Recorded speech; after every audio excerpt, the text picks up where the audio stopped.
اور پھر اس کے بعد وہی زعفران تو وہی تیل اور فلاں لکڑی اور فلاں رسی اور فلاں کپڑا اور دھاگا سب چلتا تھا.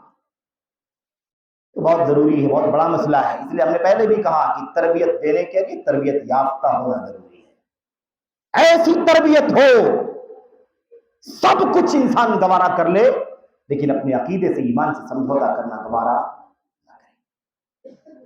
عقیدے کی بات, عبادات کا مسئلہ, نبی کریم صلی اللہ علیہ وسلم نے کیا فرمایا؟ مروا اولادکم بالصلاۃ وهم ابناء 7 سنین واضربوهم علیہا وهم ابناء 10 وفرقوا بینہم فی المضاجع. اللہ کے نبی نے فرمایا بچے 7 سال کے ہو جائیں تو ان کو نماز کا حکم دو. بچے 7 سال کے ہو جائیں تو ان کو نماز کے حکم دو.